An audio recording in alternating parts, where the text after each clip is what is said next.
Welcome to the YouTube channel of Adarsh Navodaya education group. देखिए हम लोगों का मॉडल जो पार्ट था ग्रामर का वो पूरा हो गया है और अब हम लोग एक नया टॉपिक पढ़ेंगे, ट्रांसफॉर्मेशन। ट्रांसफॉर्मेशन पढ़ने से पहले मैंने अभी इसके पहले आपको जानकारी दी थी कि केमिस्ट्री की क्लासेस भी चल रही हैं, उन्हें भी देखें, ज्ञान प्राप्त करें। और अब देखिए एक नया टॉपिक है, हमारा 5th टॉपिक है, 5वां टॉपिक, ट्रांसफॉर्मेशन।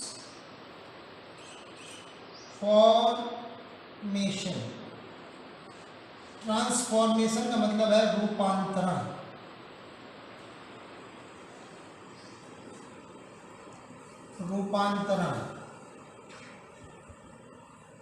रूपांतरण ये इसका पहला पार्ट है।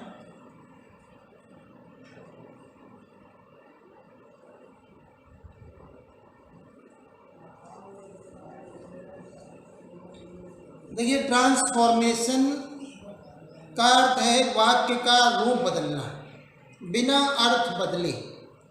देखिए वाक्य को ट्रांसफॉर्मेशन और चेंज में थोड़ा अंतर है।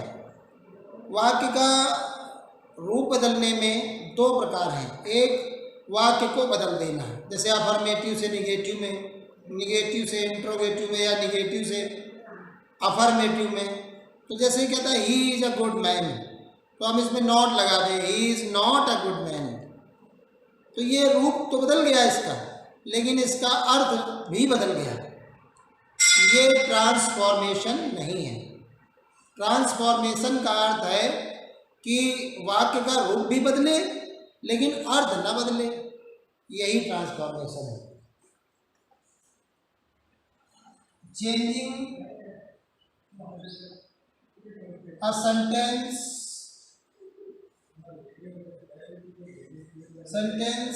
into another form without changing its sense। English देखिए एक सेंसिबल लैंग्वेज है, अर्थपरक भाषा है, इसमें अर्थ नहीं बदलना चाहिए। तो वाक्य का हमें रूप बदलना है। वाक्य के सिंपल सेंटेंशनल वाक्यों के रूप मैंने आपको बताए हुए हैं कि असर्टिव में ही दो फॉर्म होती हैं, अफर्मेटिव और निगेटिव। फिर उसके बाद आपका इंट्रोगेटिव आता है, आपके और अन्य फॉर्म्स हैं। तो असर्टिव में अफर्मेटिव, निगेटिव, इंट्रोगेटिव निगेटिव, इस तरह से एक्टिव से पैसिव में बदलना, पैसिव से एक्टिव में बदलना, नरेशन डायरेक्ट नरेशन से इनडायरेक्ट नरेशन में, इनडायरेक्ट नरेशन से डायरेक्ट नरेशन में। तो ऐसे करके हमारे वाक्य बदलते हैं दूसरे फॉर्म में, दूसरी अवस्था में, वाक्य की दूसरी अवस्था में बदलते हैं, प्रकार में बदलते हैं, लेकिन अर्थ नहीं बदलता। यही है ट्रांसफॉर्मेशन। ट्रांसफॉर्मेशन कई तरह से होता है। तो आज जो इसका पहला नंबर है वो है नंबर 1, जैसे यूज ऑफ टू या रिमूव टू।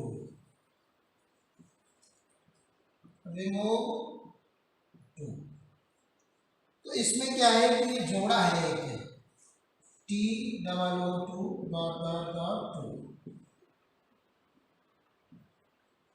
इसमें हम लोग इसे रिमूव टू कहते हैं, हटाना, T2 को हटाना। ये T2 है क्या, कौन सी पार्ट ऑफ स्पीच है? ये एडवर्ब होता है, जो इसका सेंस निगेटिव होता है। टू एक एडवर्ब है, क्या है?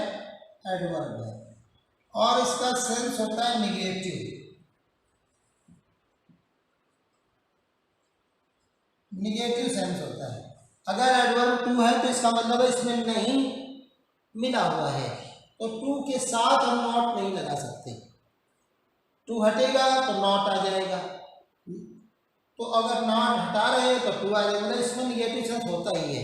बहुत सारे शब्द ऐसे होते हैं जिनमें नेगेटिव सेंस होता है पहले से ही, वो भले ही दिख ना रहा हो लेकिन होता है। तो हम इसको देखते हैं।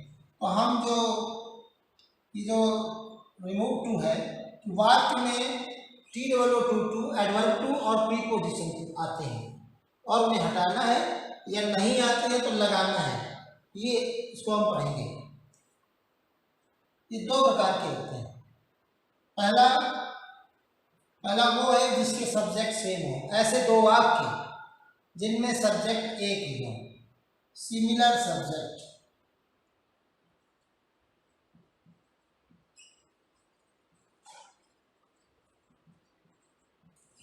Subjects having sentences, ऐसे दो वाक्य जिनके सब्जेक्ट समान हैं, जिनके सब्जेक्ट समान हैं।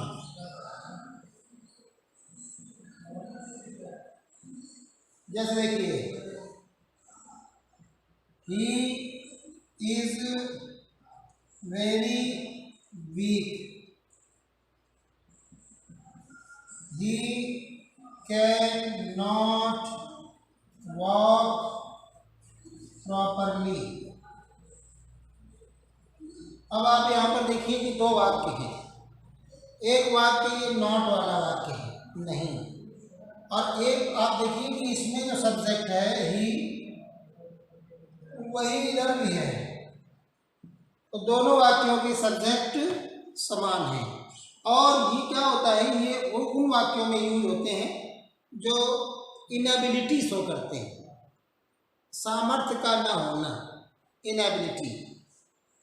तो क्या होता है कि ये वाले वाक्य फिजिकल एबिलिटी, इनएबिलिटी को शो करते हैं। कुछ वाक्य ये दो तरह के होते हैं, एक होता है फिजिकल इनएबिलिटी,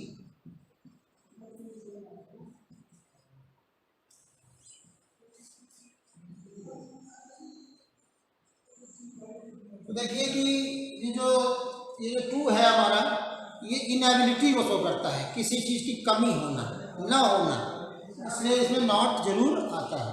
तो जब नॉट आता है, इस तरह का वाक्य होता है, तो उसमें हम टू कैसे लगाते हैं, अभी यहाँ पर यूज करना है, ये यूज ऑफ टू, ठीक है।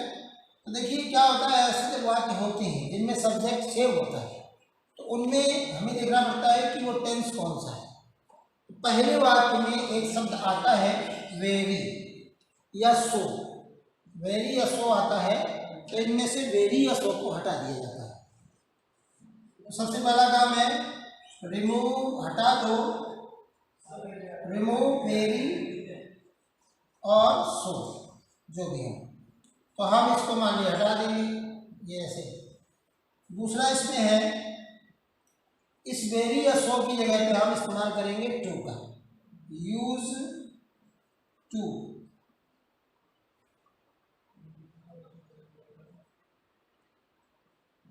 प्लेस ऑफ वेरी या सो, वेरी या सो की जगह पर टू का इस्तेमाल करेंगे, ठीक है। नंबर 3 है, ये जो वाक्य जहाँ से दूसरा शुरू हुआ है, ये दो वाक्य हैं, इन दो वाक्यों को अगर हम जोड़ना हो तो हमें कंजक्शन का इस्तेमाल करना पड़ेगा, वो है दैट, यूज कंजक्शन दैट, ठीक है।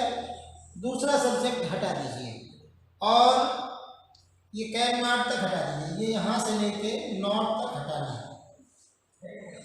रिमूव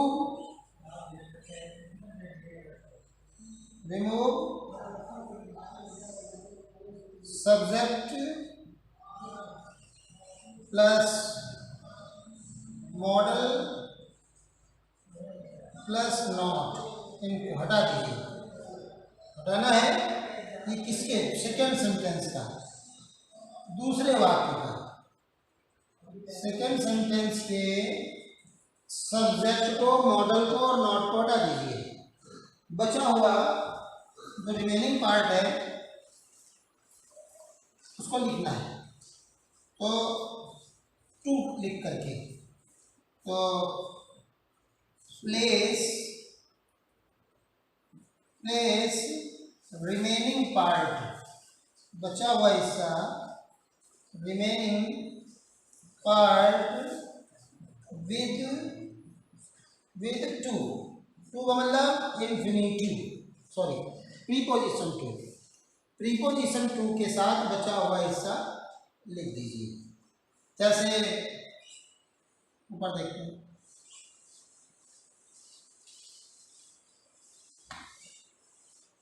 देखिए यहाँ पर हमें क्या करना था कि हमें लिखना है पहले ये इसका जो सब्जेक्ट है वो एज इट इज लिख दिया है, ये इसका टेंस को दिखाने वाली हेल्पिंग वर्ब इज लिख दी, वेरी के लिए क्या लिखना है टू, ठीक है।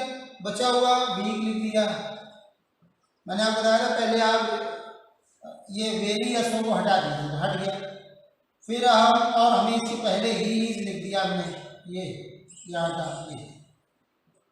ये लिख दिया, उसके बाद हमें वेरी की जगह पे टू लगाना है, वीक वैसे ही लिख देना है, ये फुल स्टॉप हटा के यहाँ पे हमें क्या लगाना है दैट, ठीक है। इसका सब्जेक्ट ये हटा दीजिए,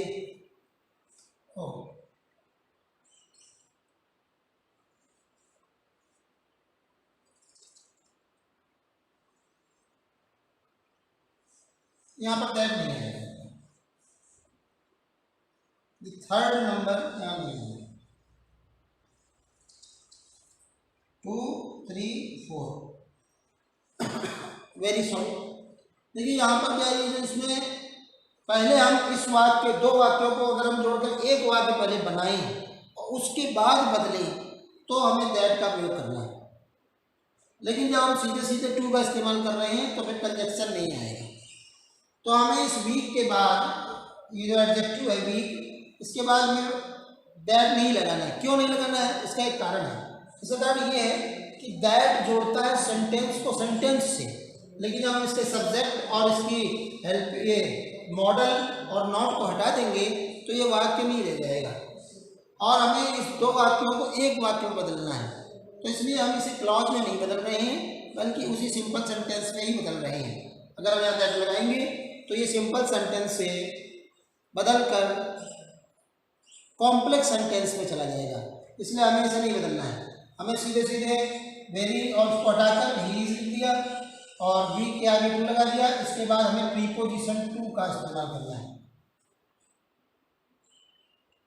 place remaining part with to, to लगा करके वॉक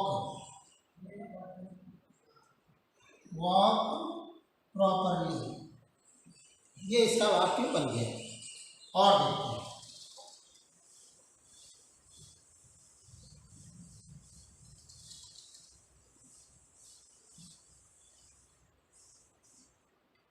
दूसरा वाक्य, देखिए माय फादर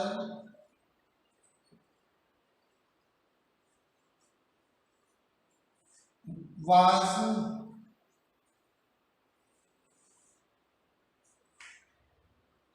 वेरी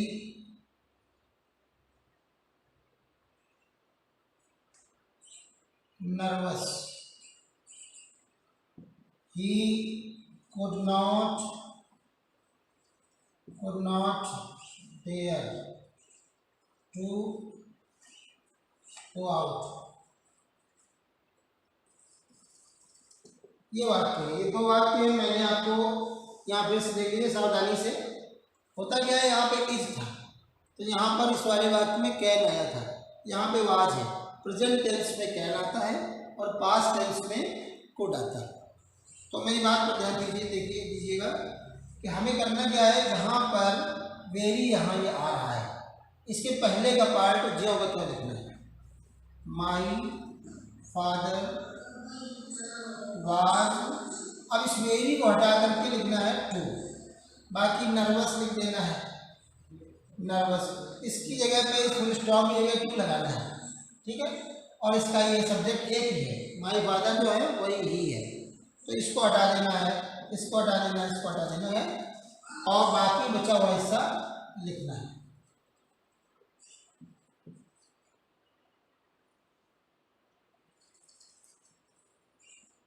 ठीक है, देखिए ये वाक्य है। तो आप ये जान लीजिए कि जिसमें पास्ट टेंस होगा उसमें हम यहाँ पर इनमें कोड आता है, जिनमें कोड आ जाए तो जैसे अब हम इसको वापस इसमें बदलेंगे तो हमें ध्यान रखना है कि यहाँ प्रेजेंट टेंस था कि पास्ट टेंस था, लेकिन वो आगे की बात है, वो आगे बढ़ेंगे, पहले इसको बढ़ते हैं। तो हमने आपको दो वाक्य बताए, एक में प्रेजेंट टेंस था, एक पास्ट टेंस था, लेकिन जब हम टू का इस्तेमाल कर रहे हैं तो ये मॉडल तो किसी में नहीं आ रही, तो ये उतनी प्रॉब्लमस नहीं है। हमने ये वाक्य आपको बताए जिनमें सब्जेक्ट दोनों वाक्यों के एक ही जैसे। अब हम आपको कुछ वाक्य ये बताते हैं जिनमें दो वाक्य ना हो, एक ही वाक्य हो। देखिए तीसरा, ही इज सो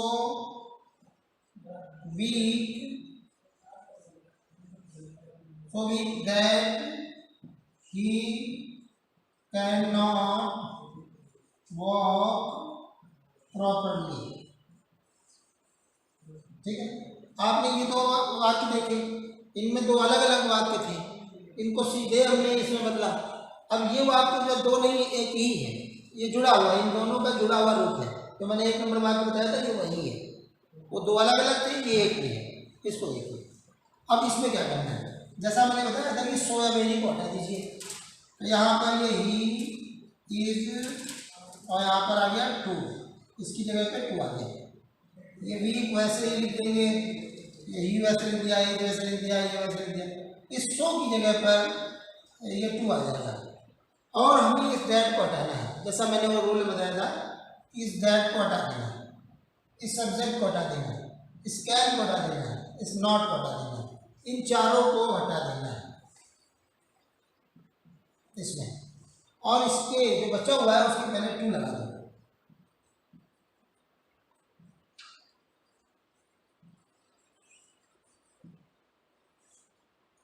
इस तरह ही is too be to work properly.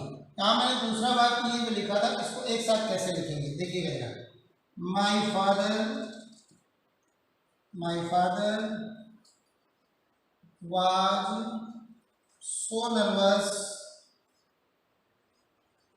ये दो अलग अलग वाक्य, जब इसको एक वाक्य की तरह अगर आ जाए तो किस तरह आएगा, so nervous that he could not dare to go out। ठीक है, इसमें आपको पता है कि जब तक ये सो ना आए यहाँ इसके पहले वाला हमें जगह को लिखना है। माई फादर वाज टू, इसकी जगह पे ये लिखना है नर्वस, और फिर आपको बताया कि हमें यहाँ तक का हटाना है ये, और टू लगा दो यहाँ पर, बचा हुआ देयर टू गो आउट। आप देखिए इन वाक्यों को करना काफ़ी सरल है। ठीक है, तो इस तरह से ये पहले प्रकार के वाक्य हैं जिनमें क्या रहता है, दोनों सब्जेक्ट समान हो। जब दोनों सब्जेक्ट समान होते हैं तो इस तरह से इनको करते हैं। जब दोनों सब्जेक्ट समान होते हैं तो हम इस तरह से इनको सॉल्व करते हैं। और यही वाक्यों में अगर दोनों वाक्यों में सब्जेक्ट समान ना हो, असमान हो, उन वाक्यों को किस तरह करेंगे ये देखिए।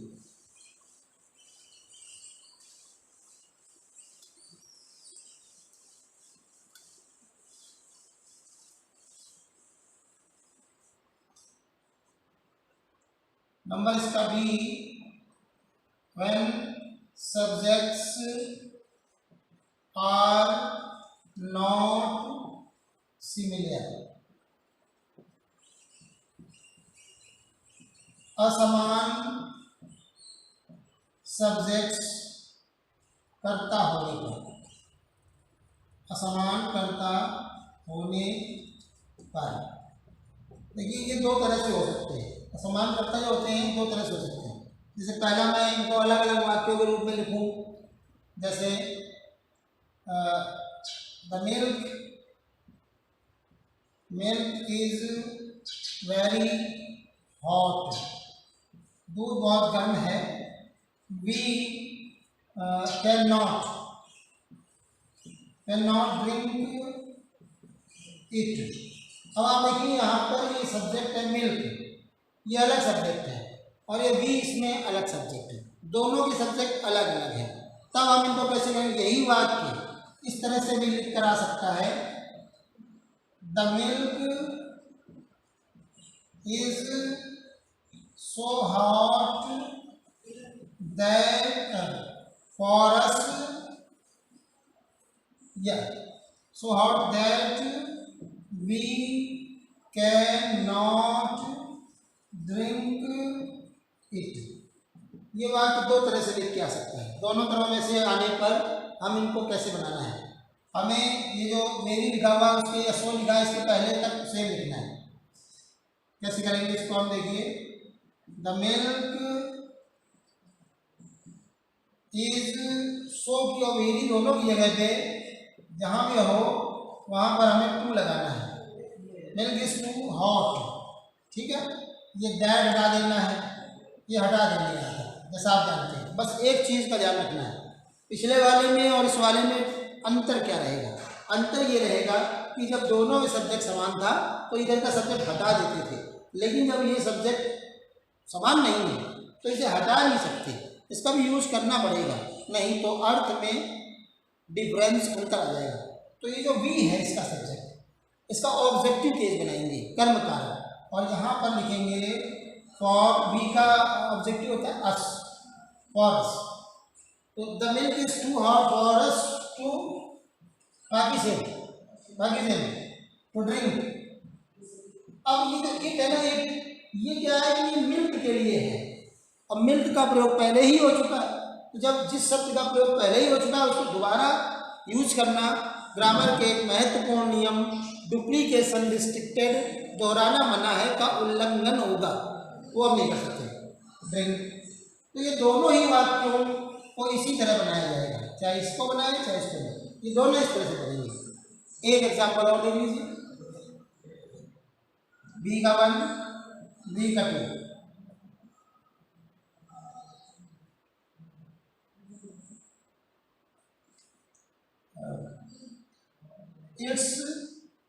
its language is very difficult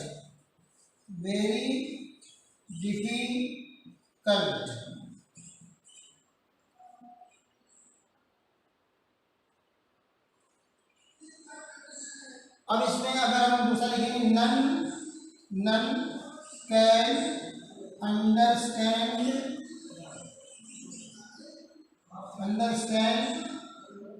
it, ये वाक्य है। अब देखिएगा ये वेरी तक हमें ऐसे लिखना है, इट्स लैंग्वेज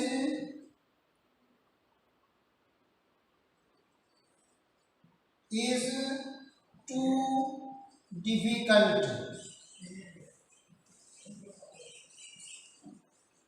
अब यहाँ पर जो नन है ना, तो नॉट एवरीवन का मिक्सचर है,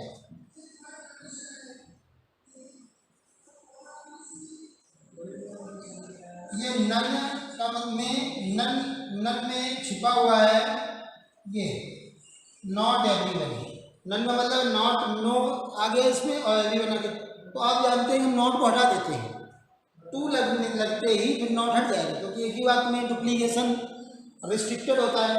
तो नॉट तो इसमें क्या रहता है कि एवरीवन जो है ये आगे आ जाएगा, फॉर एवरीवन,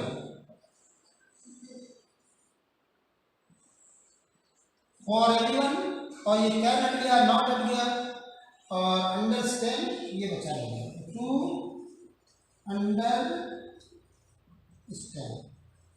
ये इस तरह से चलेगा।